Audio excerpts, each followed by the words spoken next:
Breaking news చూస్తున్నాం. Singer మంగ్లీకి big shock తగిలింది. మంగ్లీ పైన ప్రొడ్యూసర్ కౌన్సిల్ కి ఫిర్యాదు చేశారు కొంతమంది బంజారా అండ్ ఓయూ జేఏసీకి సంబంధించిన నేతలు.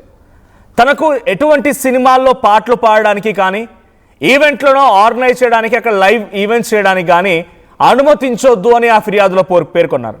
తెలంగాణ మూవీ ఆర్టిస్ట్ అసోసియేషన్ సభ్యులు ఫిర్యాదు చేశారు. మైక్రో ఫైనాన్స్ కేసులో మంగ్లీ ప్రధానంగా ఆరోపణలు ఎదుర్కొంటున్నారు కాబట్టి ఈ కేసు విచారణ ముగిసే వరకు, ఈ కేసులో బాధితులకు న్యాయం జరిగే వరకు మూవీస్లో అవకాశం ఇవ్వొద్దని ఫిర్యాదులో పేర్కొన్నారు. బాధితులకి మంగ్లీ న్యాయం చేయాలని డిమాండ్ చేస్తున్నారు. మంగ్లీ ఫ్యామిలీతో మధుకి సన్నిహిత సంబంధాలు ఉన్నాయంటూ కూడా వాళ్ళు చెప్తూ ఉన్నారు. మంగ్లీ బర్త్డే పార్టీకి వెళ్ళిన మధు సాఫ్ట్వేర్ కంపెనీ ఓపెనింగ్లో మంగ్లీ తమ్ముడిని సన్మానించారు. ఇటు మధు అక్రమ దందాలో మంగ్లీకి ప్రమేయం ఉందా అనేది ఏదో ఒకటి తేలేంత వరకు ఎట్టి పరిస్థితుల్లో తనకి సినిమాల్లో పాటలు పాడడానికి కానీ ఈవెంట్లో లైవ్ ఈవెంట్స్లో పార్టిసిపేట్ చేయడానికి కానీ ఎటువంటి అవకాశం ఇవ్వద్దు. ఒకవేళ ఇస్తే ఆ సినిమాల్ని బ్యాన్ చేస్తాం, ఆ ఈవెంట్స్ని అడ్డుకుంటాం అని హెచ్చరిస్తున్నారు కూడా. OU JAC and Telangana movie artist association సెక్రటరీగా ఉన్నటువంటి సంపత్ నాయక్. సంపత్ నాయక్ ఇచ్చిన ఫిర్యాదు మేరకు ప్రొడ్యూసర్స్ కౌన్సిల్ మరి ఏం చేస్తున్నా చూడాలి. అయితే సంపత్ నాయక్ కూడా మాట్లాడుతూ మంగ్లీ తమ్ముడు శివ పదే మధుతో ఆయన తిరుగుతున్నటువంటి ఫొటోస్ ఉన్నాయి, వీడియోస్ ఉన్నాయి. సిమెంట్ ఫ్యాక్టరీ దగ్గరికి వెళ్ళారు, కంపెనీ ఓపెన్ దగ్గరికి వెళ్ళారు, ఆయన ఆఫీస్ ఓపెన్ చేస్తే ఆఫీస్ ఓపెన్ దగ్గరికి వెళ్ళారు. ప్రతి చోట శివ కనిపిస్తున్నాడు కాబట్టి మంగ్లీ ప్రమేయం ఉందా లేదా? ఇక్కడ మోసపోయింది కూడా బంజారా బిడ్డలే. దేవరకొండ, నల్గొండ, కర్నూలు వరకు, గద్వాల్, ఇటు పటాన్చెరు, కర్ణాటక వరకు మోసం పోయిన దాంట్లో కూడా 90% బంజారా బిడ్డలే. బంజారా బిడ్డలే మోసం చేశారు, బంజారా బిడ్డలే మోసపోయారు కాబట్టి ఏదో ఒకటి తేలే వరకు, ఇర్రెస్పెక్టివ్ ఆఫ్ కమ్యూనిటీ, ఆ విషయం ఏదో ఒకటి తేటతలమయ్యే వరకు, మా బాధితులకి న్యాయం జరిగే వరకు కాయా కష్టం చేసి రూపాయి కూడబెట్టుకొని 1500 అట్లా కూడబెట్టుకొని లక్షల కొద్ది డబ్బులని మధుకు అప్పగిస్తే మధు ఆఖరికి వస్తే పంగనామం పెట్టి పరారైపోయాడు.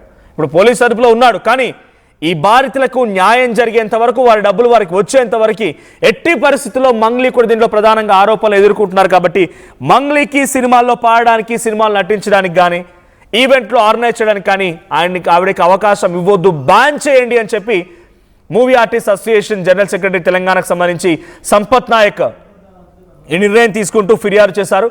ఫిర్యాదు చేసినటువంటి ఆ విజువల్ కూడా చూపిస్తాను మీకు నేను. At the same time Sampath Nayak మాట్లాడుకొచ్చారు ఆర్టీవీతో. డైరెక్ట్గా ఎందుకు బ్యాన్ చేయాలి మంగ్లీని, మంగ్లీ పాటల్ని ఎందుకు బ్యాన్ చేయాలని చెప్పి ఆయన చెప్తున్నారు. బట్ ఇక్కడ మూవీ ఆర్టిస్ట్ అసోసియేషన్ కంప్లైంట్ చేసి ప్రొడ్యూసర్ కౌన్సిల్లో కంప్లైంట్ చేసినప్పటికీ తను సోషల్ మీడియాని ఒక అస్త్రంగా వాడుకుంటుంది. డెఫినెట్గా తన సోషల్ మీడియా ద్వారానే వచ్చింది. తనే చెప్పారు స్వయంగా, నేను సోషల్ మీడియా నుంచి వచ్చిన వ్యక్తిని, సోషల్ మీడియా ద్వారా వచ్చా, నేను సోషల్ మీడియా ద్వారా నాకు ఫేమ్ వచ్చింది, సోషల్ మీడియా నన్ను ఈ స్థాయికి తీసుకువెళ్ళింది. ఇప్పుడు ఇదే సోషల్ మీడియా తనను పూర్తిగా ఈ రకంగా తప్పుడు ఆరోపణలతో దిగజారుస్తోంది, తను డీఫేమ్ చేస్తుందని చెప్పి కన్నీటి పర్యంతమయ్యారు మంగ్లీ. మరి ఇప్పుడు తెలంగాణ మూవీ ఆర్టిస్ట్ అసోసియేషన్ తరఫున సంపత్ నాయక్ వెళ్ళి తనని మూవీలోకి తీసుకోవద్దు, పాటలు పాడడానికి కానీ ఈవెంట్స్ ఆర్గనైజ్ చేయడానికి అవకాశం ఇవ్వద్దు అంటే అక్కడితో ఆగిపోతారా? తన సోషల్ మీడియాలో కూడా సాంగ్స్ పాడే అవకాశం, దాన్ని అడ్డుకునే ప్రయత్నం ఎవరు చేసినా అది బహుశా సబబు కాదేమో. కానీ ఆ బాధితులకు మాత్రం న్యాయం చేయాలి, తను కూడా పార్టిసిపేట్ చేయాలి, తను కూడా రావాలి అనడంలో వాళ్ళ యొక్క డిమాండ్లో న్యాయబద్ధత, లేకపోతే వాళ్ళ డిమాండ్లో ఒక రిక్వెస్ట్ అయితే కనబడుతోంది. ఒకసారి సంపత్ నాయక్ మాట్లాడుకొచ్చారు. మీద మీకు కనిపిస్తున్న ఫోటోలో అక్కడ అభిషేక్ నాయక్ ఎవరైతే ఆరోపణలు ఎదుర్కొంటున్నారో ఆ వ్యక్తితో పాటుగా మధు. A1 మధు కూడా మంగ్లీ బర్త్డే పార్టీలో ఉన్నారు. మంగ్లీ బర్త్డే పార్టీకి సంబంధించి ఆ ఫోటో, అది బర్త్డే పార్టీలో పార్టిసిపేట్ చేసిన ఫోటో. ఒకసారి సంపత్ నాయక్ మాట్లాడుతూ వచ్చారు ఆర్టీవీతో. సంపత్ నాయక్ ఏం మాట్లాడారో చూద్దాం. అయితే తినకి తాత్కాలికంగా తిన పైన ఆరోపణలు వచ్చినాయి కాబట్టి అవన్నీ అబద్ధాలు, నేను నిజాన్ని, ఈమె కూడా ఎవరైతే బంజారా విక్టిమ్ కార్డు వాడుతుంది కదా, తాత్కాలికంగా తినని బహిష్కరించాలి అంటే పక్కన పెట్టండి. ఇవన్నీ అబద్ధాలు, ఇవన్నీ నిజాలు కాదు, ఇవన్నీ అబద్ధాలు అని నిరూపించుకున్న తర్వాత ప్రొడ్యూసర్ మీరు సినిమాలు ఛాయిస్ ఇవ్వండి, ఏ ఈవెంట్ ఆర్గనైజేషన్ ఛాయిస్ ఇవ్వండి. మీ సినిమాలన్నీ చూస్తున్నవి కూడా పేద బిడ్డలే, ఒకటి గుర్తుపెట్టుకోండి. లేకపోతే దీని పరిమాణాలు వేరేగా ఉంటాయి. ఎవరెవరైతే ఈవెంట్స్ ఇస్తున్నారో ఆ ఈవెంట్ వాళ్ళకు కూడా హెచ్చరిస్తున్నాం. ఇప్పుడు చాలా క్లియర్గా తెలంగాణ మూమెంట్ ఎట్లా నడిచిందో మీ అందరికి తెలిసిన విషయమే, దీంట్లో నో డౌట్ ఎట్ ఆల్. ఇవాళ మెజారిటీగా ఈ పేద బిడ్డలు, అణచబడ్డ వాళ్ళు, అణగారింపబడ్డ వాళ్ళు, లేకపోతే బంజారా బిడ్డలు ఎక్కువ మంది ఉన్నారు. నువ్వు 30 రోజుల్లో నీ ప్రోగ్రాం పోతే నువ్వు ఇంత బాధపడితే వాళ్ళు సంవత్సరాల కొద్దీ కష్టపడి చేసినాయి కదా.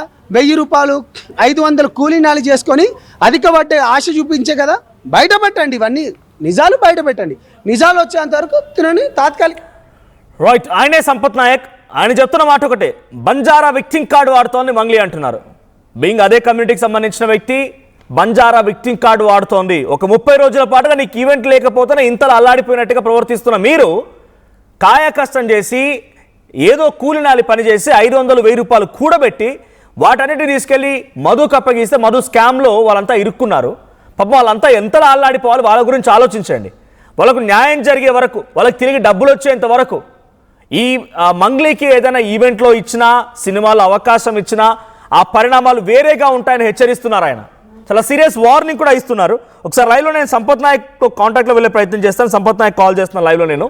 సో సంపత్ నాయక్ చెప్తున్న మాట ప్రకారంగా న్యాయం జరిగేంత వరకు, ఆ బాధితులంతా న్యాయం జరిగేంత వరకు, వారికి తిరిగి డబ్బులు వచ్చేంత వరకు ఎట్టి పరిస్థితుల్లో వదిలే ప్రసక్తే లేదంటున్నారు. అప్పటిదాకా తనకు అవకాశాలు ఇవ్వకండి. అవకాశాలు తర్వాత మీరు ఇవ్వాలనుకుంటే ఫర్దర్గా న్యాయం జరిగిన తర్వాత ఇవ్వండి. కానీ పేద మధ్యతరగతి ప్రజలు మొత్తం కూడా మోసపోయారు కాబట్టి దీంట్లో ప్రధానంగా ఆరోపణలు ఎదుర్కొంటున్న మంగ్లీ విషయంలో మీరు ఎవరైనా కనుక అత్యుత్సాహం ప్రదర్శించి ఇప్పుడు కనుక అవకాశాలు ఇస్తే, ఆయన ఒక మాట మాట్లాడుకొచ్చారు, మధ్య తెలంగాణ ఉద్యమంతో పోల్చారు. మీరు కాల్ చేస్తున్నారు, తను అటెండ్ చేయట్లేదు. సో సంపత్ నాయక్ అటెండ్ చేయట్లేదు. బట్ తను ఏం చెప్తున్నారు సంపత్ నాయక్ అంటే, తెలంగాణ ఉద్యమం మీరు చూసే ఉంటారు, హెచ్చరిస్తున్నా అని చెప్పి వార్నింగ్ ఇస్తున్నారు సంపత్ నాయక్.